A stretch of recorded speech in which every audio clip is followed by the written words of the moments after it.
Salam, saudara yang terkasih di dalam nama Tuhan Yesus. Saya Luhut Pangaribuan. Kali ini saya ingin berbagi dan belajar ya. Kita sama-sama belajar memahami kebenaran firman Tuhan. Di mana ayat yang saya ambil di sini adalah kita belajar bersama ya. Lukas 15 ayat 11 sampai dengan 32. Ini hanya renungan singkat ya. Saya hanya membaca beberapa agar lebih cepat. Dan ini tentang perumpamaan anak yang hilang.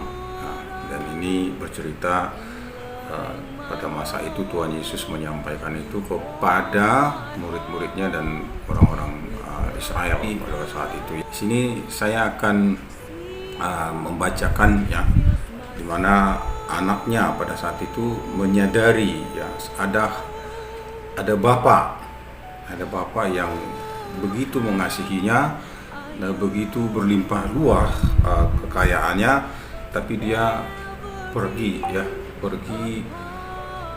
menghabiskan atau memfoya-foyakan apa yang menjadi bagiannya. Seringkali kita melihat ya hal-hal itu terjadi ya, relate pada kita layak di hadapan Tuhan bukan karena perbuatan baik kita, bukan karena perbuatan kita yang berusaha untuk menjadi hidup kudus. Emang coba selalu apa perbuatanmu? Atau bahkan ada orang yang merasa hidupnya hebat, kudus di dalam Tuhan. Sudah layak nggak di compare atau dibandingkan dengan pengorbanan Yesus di kayu salib? Kalau Anda mungkin menerima itu dengan hati yang lega atau pikiran yang terbuka, apapun perbuatan kita tidak akan pernah layak dengan kasih karunia Tuhan yang mengorbankan dirinya untuk disalib dengan perbuatan-perbuatan kita. Jadi sahabat semua, coba pahami, sama seperti ya, yang ada di sini ya, yang ada di Lukas 15 ini. Disebutkan di sini anak yang sudah menghabiskan hartanya, lalu ia menderita, dia mengalami neraka dirinya, dan pada akhirnya di ayat 19 dia menyadari seperti ini, mengatakan seperti ini ya, bukan menyadari, mengatakan, aku tidak layak lagi disebutkan anak Bapa. Jadikanlah aku sebagai salah seorang upahan Bapa. Itu intimidasi si pikiran jahat itu dalam si daging kita itu. Nah ini yang sering kali dialami oleh orang-orang Kristen.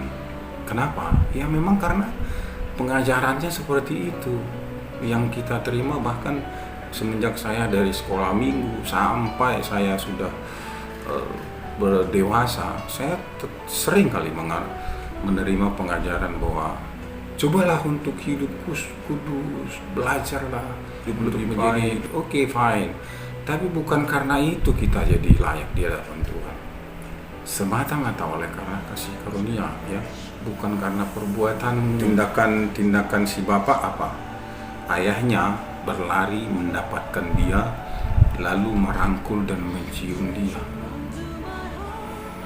Itulah perbuatan Allah Bapa itu buat kita. Ia tidak hanya membuka tangan, dia sudah siap menerima. Bahkan dia yang berlari untuk menerima kita. Padahal tadi si anak ini menyatakan bahwa aku sudah berdosa, aku tidak layak lagi disebutkan anak Bapa. Jangan jadi Kristen yang seperti itu. Jadilah Kristen yang menyatakan bahwa engkau layak karena dilayakkan, engkau benar karena dibenarkan. Karena kita sudah merasa dilayakkan, kita sudah dibenarkan, tentu kita bersyukur dong, bersyukur. Dan dengan bersyukur kita harus menjadi orang pribadi yang rendah hati. Dan dengan bersyukur kita akan meneladani Dia, Bapa, Tuhan yang telah menerima kita apa adanya, yang telah membayar kita dengan darahnya. bagaimana? Ya kita akan melakukan apa yang dia contohkan, apa yang dia perintahkan. Bukan karena kita akan mendapatkan sesuatu, mendapatkan tempat di surga agar kita jangan dibuang ke neraka, tidak lagi. Tapi semata-mata oleh karena rasa syukur kita menyatakan Tuhan Yesus baik. Akhirnya kita melakukan kebaikan demi kebaikan, vertikal kepada Tuhan, horizontal kepada sesama manusia, sesama makhluk. Kalau kita sudah vertikal dan horizontal, artinya kita sudah menerima salib itu. Ya, tentang memikul salib nanti beda lagi ceritanya. Terus versi yang kedua, orang Kristen zaman sekarang, dia sudah pelayanan, dia sudah Kristen yang taat, bahkan dia sudah memberikan kabar gembira, sudah melakukan kebaikan dan segala macam sesuai dengan perintah Tuhan. Tapi seringkali di dalam dirinya pertanyaannya seperti ini: telah bertahun-tahun aku melayani Bapa dan belum pernah aku melanggar perintah Bapa, tetapi kepadaku belum pernah Bapa memberikan seekor anak kambing untuk bersukacita dengan sahabat-sahabatku. Yang ada di sini apa? Menuntut, mengeluh, bersungut-sungut. Coba koreksi diri masing-masing ya. Mungkin Anda setuju atau tidak masalah buat saya. Yang penting sadari apa itu. Anda sudah melayani, merasa sudah memberi yang terbaik di hadapan Dia. Motivasimu melayani Tuhan apa? Apakah karena ada upah? Apakah karena kamu sudah merasakan kebaikan Tuhan? Renungkan itu. Terus bapaknya jawab apa? Anakku, ini ayah yang baik ya. Anakku, engkau selalu bersama-sama dengan aku, dan segala kepunyaanku adalah kepunyaanmu.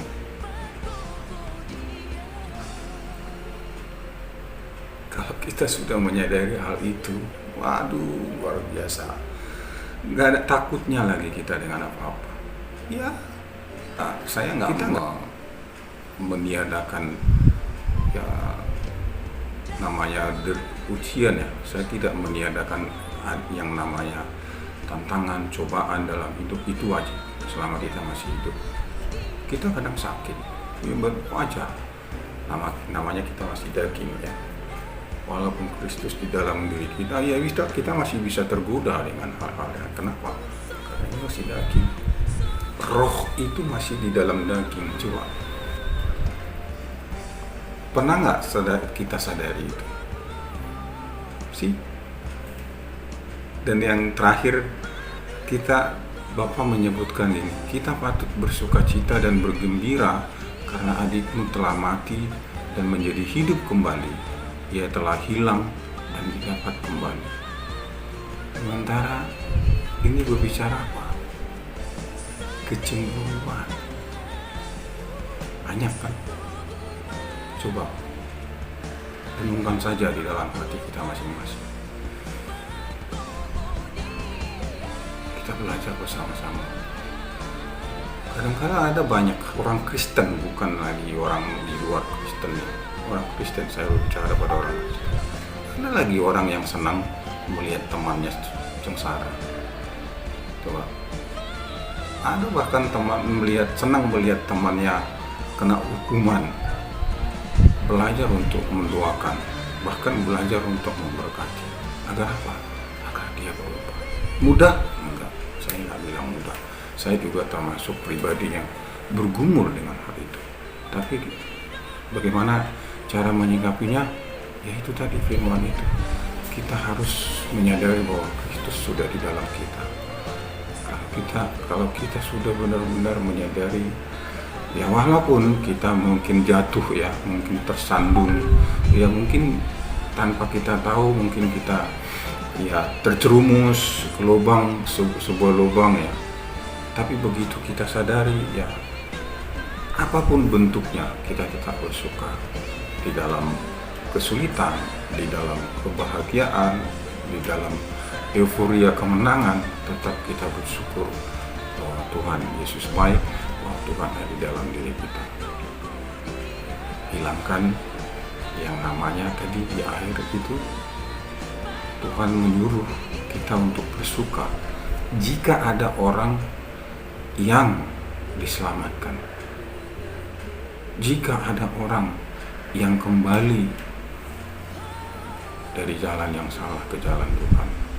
Kita harus jangan menghakimi, stop menghakimi, stop.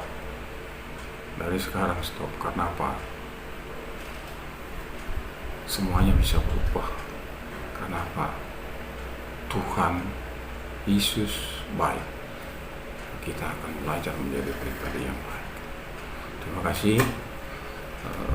Kurang lebih itu yang bisa saya sampaikan untuk kesempatan ini dalam renungan singkat ini. Kita bertemu di lain kesempatan. Tuhan Yesus